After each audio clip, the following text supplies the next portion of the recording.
فبأي آلاء ربكما تكذبان اللہ الرحمن الرحیم الحمدللہ وکفی وسلام علی عبادہ الذین اصطفی محمد واہل بیتہ الطیبین۔ آج میں مولا کائنات امیر المؤمنین علی بن ابی طالب علیہ السلام کا بتایا ہوا ایک بہت ہی خوبصورت واقعہ ہے جو گوش گزار کرنا چاہتی ہوں، تاکہ اس واقعہ کے ذریعے سے اس کی روشنی میں ہم اپنے لیے کامیابی اور آسانی پیدا کر سکیں۔ کیونکہ معصومین علیہ السلام کے جو فضائل ہیں ان کو جاننا بہت ضروری ہے ان کی معرفت کے لیے، اور ان کی سیرت کو جاننا اور سمجھنا اس لیے ضروری ہے تاکہ ہم اپنے لیے دنیا اور آخرت کی کامیابی حاصل کر سکیں۔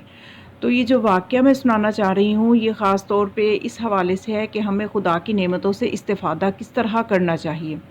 ایسا نہ ہو کہ خدا کی وہ نعمتیں جو ہمارے لیے رحمت ہیں وہ زحمت بن جائیں، تو ان کو زحمت بننے سے کیسے بچانا ہے۔ تو اس کے لیے یہ واقعہ جو ہے یہ شکم پوری کے حوالے سے ہے کہ انسان کو کتنا کھانا چاہیے، اور ایک مومن جو ہے وہ کتنا کھاتا ہے اور ایک کافر جو ہے وہ کس طرح کھاتا ہے۔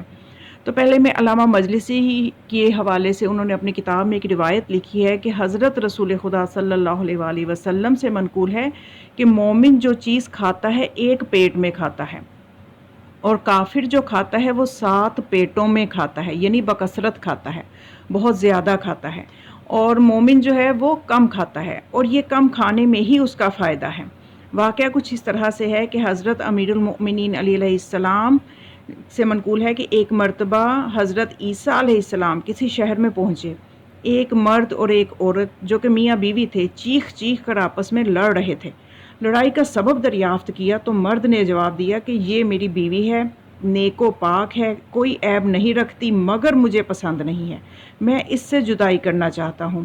تو حضرت علیہ السلام نے پوچھا کہ آخر اس کی وجہ کیا ہے، اس کا سبب کیا ہے۔ جب جناب عیسیٰ نے یہ پوچھا تو اس نے بیان کیا کہ ابھی یہ ضعیفہ نہیں ہوئی، بڑھیا نہیں ہوئی، مگر اس کے چہرے پہ رونق نہیں ہے، اس کے چہرے کی رونق جاتی جا رہی ہے۔ تو حضرت عیسیٰ علیہ السلام نے عورت سے دریافت کیا تو کیا چاہتی ہے، کہ تیرے چہرے کی رونق بحال ہو جائے؟ عرض کیا کہ کیوں نہیں؟ فرمایا جس وقت تو کھانا کھائے پیٹ بھر کر نہ کھایا کرو، کیونکہ زیادہ کھانے سے معدے میں جوش پیدا ہوتا ہے اور چہرے کی رونق ختم ہو جاتی ہے۔ چنانچہ اس عورت نے حضرت کے فرمانے کے ساتھ ہی اس نے عمل شروع کر دیا، اور کچھ ہی عرصے میں اس کے چہرے کی رونق بحال ہو گئی اور خاوند کو بھی اس سے محبت پیدا ہو گئی۔ تو یہی چیز ہمیں مولا کائنات علیہ السلام کے توسط سے ہم تک پہنچی، جو کہ حضرت عیسیٰ علیہ السلام کے زمانے کا واقعہ ہے۔ ظاہر ہے کہ یہ وہ ہستیاں ہیں کہ جو ما کانا و ما یکونو، یعنی جو ہو چکا اور جو ہوگا سب علم رکھتی ہیں، اللہ نے ان کو علم غیب عطا فرما رکھا ہے۔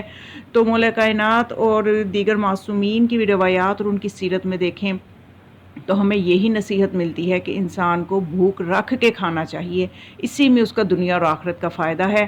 تو آج کے ڈاکٹرز بہت نسخے بتاتے ہیں چہرے کی رونق بحال کرنے کے لیے، ان سارے نسخوں کو، ان ساری دوائیوں کو ایک طرف رکھیں۔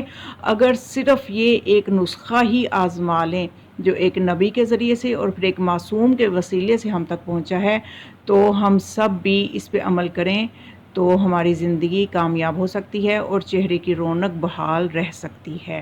یہ وہ واقعہ اور درس تھا جو کہ میں آپ کے گوش گزار کرنا چاہتی ہوں۔ تو آپ خود بھی یہ ان چیزوں پہ عمل کریں اور ان ویڈیوز کو سبسکرائب خود بھی کریں اور اپنے عزیز و اقارب تک بھی پھیلائیں، تاکہ یہ علم کی باتیں اور یہ مفید باتیں جو ہیں یہ ہر ایک تک پہنچ سکے اور پہنچانے میں ثواب میں آپ کا بھی حصہ ہو جائے۔ والسلام علیکم ورحمۃ اللہ وبرکاتہ۔